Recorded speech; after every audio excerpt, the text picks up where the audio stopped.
ਵਾਹਿਗੁਰੂ ਜੀ ਕਾ ਖਾਲਸਾ ਵਾਹਿਗੁਰੂ ਜੀ ਕੀ ਫਤਿਹ। ਖਾਲਸਾ ਜੀ ਗੱਲ ਇੱਦਾਂ ਸਾਡੇ ਵੱਡੇ ਵਡੇਰੇ ਚੜ੍ਹਦੀ ਕਲਾ 'ਚ ਰਹੇ ਤੇ ਅਸੀਂ ਵੀ ਚੜ੍ਹਦੀ ਕਲਾ 'ਚ ਰਹਾਂਗੇ। 10ਵੇਂ ਪਾਤਸ਼ਾਹ ਦੇ ਬੱਚੇ ਸਿੰਘ ਵਾਂ, ਖੁਸ਼ੀਆਂ ਜਕਾਰੇ ਜਾਵੇ, ਨਿਹਾਲ ਹੋ ਜਾਵੇ, ਕਲਗੀਧਰ ਦੇ ਮਨ ਨੂੰ ਪਾਵੇ।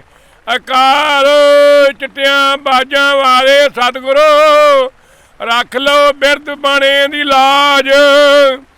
ਸਿੰਘੋ ਸ਼ਹੀਦੋ ਸਚਿਆਰਿਓ ਪਿਆਰਿਓ, ਆਪ ਜੀ ਨੂੰ ਸਰਬੱਤ ਖਾਲਸਾ ਜੀ ਕੀ ਸਤਿ ਸ੍ਰੀ ਅਕਾਲ। ਛੇਵੇਂ ਪਾਤਸ਼ਾਹ ਫੌਜਾਂ ਤਾਜਾਂ ਨਗਾਰਿਆਂ ਟੌਂਸਿਆਂ ਵਾਲਿਓ, ਮੀਰੀ ਪੀਰੀ ਦੇ ਮਾਲਕੋ, ਫੌਜਾਂ ਰੱਖਿਓ ਤਿਆਰ ਪਰ ਤਿਆਰ ਪਰ ਤਿਆਰ ਪਰ ਤਿਆਰ ਪਰ ਤਿਆਰ। ਤੇਰਾ ਜੱਪੇ ਖਾਲਸਾ ਅਕਾਲ ਅਕਾਲ ਅਕਾਲ ਅਕਾਲ ਅਕਾਲ ਨਿਹਾਲ। ਦੇਖ ਦੇਖ ਫਤਿਹ ਗੁਰੂ ਕੇ ਖਾਲਸੇ ਦੀ ਹਰ ਮੈਦਾਨ ਫਤਿਹ, ਹਰ ਮੈਦਾਨ ਫਤਿਹ, ਹਰ ਮੈਦਾਨ ਫਤਿਹ। ਵਾਹਿਗੁਰੂ ਜੀ ਕਾ ਖਾਲਸਾ ਵਾਹਿਗੁਰੂ ਜੀ ਕੀ ਫਤਿਹ।